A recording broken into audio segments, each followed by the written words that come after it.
경남과 부산의 접경 지역인 가덕도 대항마을은 150년 넘게 전통 방식으로 숭어잡이를 해온 마을입니다. 최근 몇 년 동안 숭어가 풍년이었다는데 오히려 마을 주민들 간 다툼이 생기면서 150년 전통의 숭어잡이가 위기에 처했습니다. 어찌 된 사정인지 장영 기자가 알아봤습니다. 매년 2월 말부터 5월 초까지 가덕도 대항마을 앞바다는 숭어잡이로 떠들썩합니다. 갯바위에 설치된 망루에서 신호를 보내면 선원들이 숭어가 가득 든 그물을 들어올리는 들망어업입니다. 이른바 육소장망이라는 고유의 어업 방식인데 5년 전부터 기계식 들망이 도입되면서 어획량은 크게 늘었습니다. 가덕도 입구부터 대항마을 곳곳에 붙은 현수막입니다. 어촌 개장을 탓하는 내용들입니다.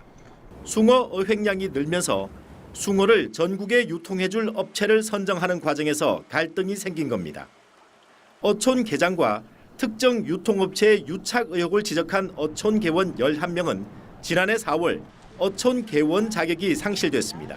30년 전부터 어촌계 개원으로 배를 가지고 어업 활동을 해 왔어요. 그 당시 저단가로 한 4,000원에 이제 수익이 있는데 4,500원, 5,000원도 이상 주겠다 하는 객주도 있는데 왜 입찰을 안 보고 그걸 했느냐고 우리가 지적하다 보니까 우리를 이제 포적 삼아 가지고 탓대시겠어요. 어촌 개장은 일부 개원들이 특정 판매업자를 내세워 어촌계를 어지럽히고 단합을 방해하는 행동을 일삼아 자격을 박탈했다고 밝혔습니다. 우리 어촌계 사업에 사사건건 무리를 일으키고 또 방해를 하고 또 반대를 하고 이 단합을 해치고 하기 때문에요. 조합원 자격이 안 되는 사람들이 많이 있습니다. 어촌계를 지켜내기 위해서는 부득이 그런 조치를 할 수밖에 없었습니다. 올해 숭어잡이가 코앞으로 다가왔지만 대항마을 어촌계와 자격 상실 어민들은 어촌 개원 자격 회복 여부를 놓고 법정 공방을 벌이고 있습니다. MBC 뉴스 장영입니다. 어제 숭어잡이 마을 어민들이 어촌 개원 자격을 박탈당해 법적 공방을 벌이고 있다는 소식 전해드렸는데요. 해당 수협도 어업 실적이 없다는 이유로 어민들의 조합원 자격을 상실시켰는데 같은 잣대를 적용해 봤더니 이 수협의 조합장 역시 조합원 자격이 있는지 의문이라고 합니다. 장영 기자입니다. 대항마을 어촌계가 어민 11명의 어촌 개원 자격을 박탈한 건 지난해 4월 1일입니다. 이보다 나흘 전인 3월 28일 부경신앙수협 이사회는 어민 11명을 당연 탈퇴시켰습니다. 수협이 먼저 조합원을 당연 탈퇴시켰고 나흘 뒤엔 어촌계가 어촌 개원 자격을 박탈한 겁니다. 자격을 박탈당한 어민들은 3월 31일 예정된 어촌계 긴급 임시총회를 무산시키기 위해 수협 이사회와 어촌 계장이 짜고 저지른 일이라고 주장합니다. 자기네들이 아는 업자들을 들러가지고 수의 계약을 해가지고 그 어떤 문제점들을 일으키는 부분이 있어가지고 저희들이 지적을 했어요. 조합장하고 같이 공모해가지고 어촌계장하고 공모해가지고 저희들 11명을 어촌계장은 임시총회를 미룬 건 오미크론 확산에 따른 감염 우려 때문이라고 주장합니다. 우리 마을에 오미크론 확진자가 발생하고 총회를 방해할 수 없기에 잠정적으로 연기하였습니다.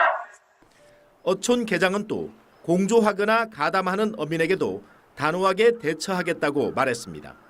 어촌 개원을 개원시키고 선동하여 단합을 해치는 행위자에 대해서는 공조하고 가담하는 사람에게도 단호하게 대처할 것입니다.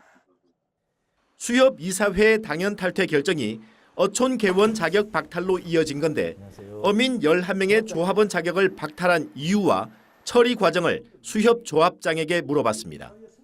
배는 언제 오래된 태풍에 부러지고 없고 서로만 가 있는 걸로 파악됐다. 일반 실적도 가는 것도 없는 거라. 그걸 옳지 우리 이사에서 승인을 했거든.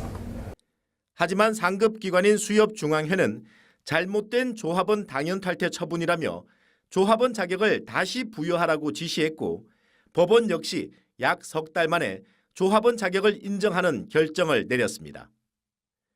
수산업법은 면허와 위판 실적, 어로 행위에 60일 이상 종사한 어민을 수협조합원으로 인정하고 있습니다. 같은 잣대로 부경신앙수협조합장은 조합원 자격이 있는지 되물었습니다. 나도 어업을 20년 배를 한 사람인데 근데 내가 조합장 한다고 처분을 마지막에 그게 이제 조합장이 그럼 조합장 하면서 배 탈 시간이 있습니까? 네. 대한민국에. 숭어잡이 마을 어민 11명은 수협조합원 자격은 회복했지만 어촌 개원 자격은 여전히 회복하지 못하고 있습니다. MBC 뉴스 장영입니다. MBC 경남이 연속 보도한 숭어잡이 비리 의혹에 대해서 많은 시청자분들께서 더 취재해달라는 주문을 해주셨습니다. 봄철 미식가들의 별미 숭어를 유통하는 과정에서 왜 이런 말썽이 자꾸 생기는 건지 장영 기자가 짚어봤습니다. 가덕도 숭어는 전국 최고 수준의 어획량을 기록하고 있습니다. 2019년 4억 560만 원에서 2021년은 6억 7천만 원, 지난해는 8억 8,500만 원까지 판매 실적이 늘었습니다.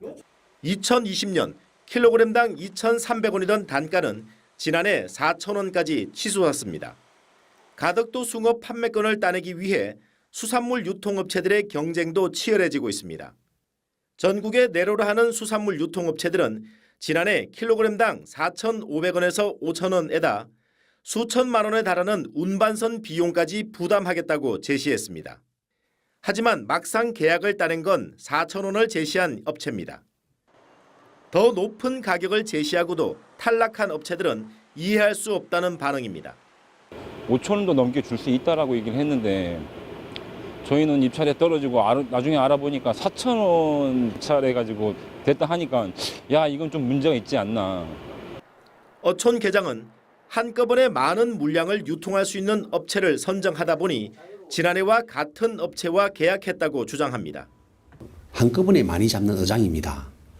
한꺼번에 많이 잡았을 때 그걸 판매를 못하고 만약에 포기를 하게 될 경우에는 우리 사업도 어려워지고 실패로 돌아가게 됩니다. 하지만 숭어를 하루 20톤 이상 유통할 수 있는 업체는 입찰에서 떨어진 업체들 가운데서도 여럿 있다고 반박합니다. 하루에 숭어를 20톤 이상을 충분히 소화를 합니다. 이 배양만 따낸다 하면 30톤도 충분히 할 수 있는 건데 이렇게 할 수 있는 기회조차 제공을 저희들 못 해준다는 것에 대해서는 이거는 정말 말이 안 된다고 생각합니다. 연이어 가덕도 숭어 판매 계약을 따낸 업체가 작성한 계약서입니다. 3억 원 상당의 아파트를 담보물로 첨부한다고 약속했지만 등기부 등본을 확인해 봤더니 실제로 담보를 설정하지 않았습니다. 수협에도 5천만 원을 예치하겠다고 했는데 해당 수협은 예치받을 이유가 없다는 반응입니다. 그 우리한테 담보할 필요가 있는데 저끼리 숭어 파는데 내가 알기로는 그거는 맞지 않는 긴데 숭어를 우리가 파는 게 아니고 네네. 자기들이 업자국에 파는데 우리한테만 한다고 담보 예치를 합니까? 대항마을 어촌개원 자격이 박탈된 어민은 수협조합장과 이사, 전현직 어촌계장, 계약업자 등을 업무 방해와 배임 등의 혐의가 있다며 경찰에 고소했고 계약에서 밀려난 업체들은 계약을 따른 유통업체의 회유 정황이 담긴 증거자료를 경찰에 제출했습니다. 한편 대항어촌계는 숭어 유통업체 선정을 투명하게 진행하겠다며 2021년 공개 입찰을 했지만 지난해에 이어 올해는 다시 수의 계약을 하겠다고 공고했습니다. MBC 뉴스 장영입니다.